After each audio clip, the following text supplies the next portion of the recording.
Hello plant friends and welcome to Martin's Home and Garden's Houseplant of the Week.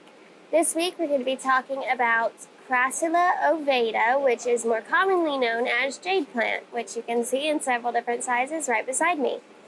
These plants are super neat when it comes to their growth form and that they are succulent with a woody stem. They are pretty easy to care for, easy to propagate, and we're going to get into all of that in just a moment. One of the big things that I always tell people to look for when it comes to understanding what your plant needs is its origin. That's a very easy way to be able to tell, what this plant's going to want, what it's used to, what its natural habitat is. And this plant hails from Africa. So when you think about that, you think of a typical African environment. So you know that these plants are going to like it dry, they're going to want lots of sunlight. And so let's unpack that a little bit. So these plants like a mix of bright to like medium light or bright and direct light. So they want at least 4 to 6 hours of bright and direct light throughout the day. And then after that, they're kind of moderate when it comes to light. They can handle a little bit less if you want to give it to them. But just know that they're not going to grow as quickly as if they had, very bright light inside. They don't want to be right out on your patio. These plants are commonly used in landscapes in warmer climates, so you can kind of tell that they can take whatever, the environment's going to give them. So just kind of feeling out for your jade plant and kind of knowing what it wants and how to sense what it wants is kind of a big deal when it comes to these.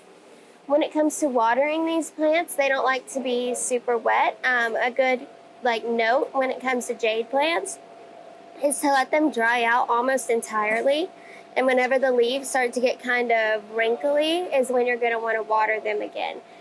They don't like to stay evenly moist, so try to stay away from that, especially inside where you don't have constant airflow and stuff that's going to wick away all that moisture.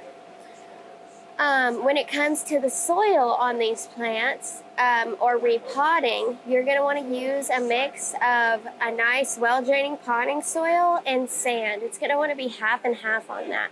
So whenever you repot these, they do like to be root bound.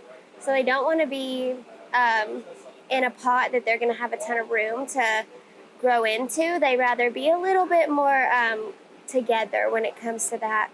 So only ever go about 2 inches up when it comes to repotting your house plants. That's a good rule of thumb. But with these, you could even go a little bit lower and just do 1 inch. These plants don't need to be fertilized that often, probably just about every 1 to 2 months during the growing season. So whenever you use those, you're going to want to just use a standard fertilizer or a succulent fertilizer, just something that's going to boost that foliar growth. You don't want to use anything that's going to make them want to induce a bloom because indoors they don't really bloom very much at all. It's very rare.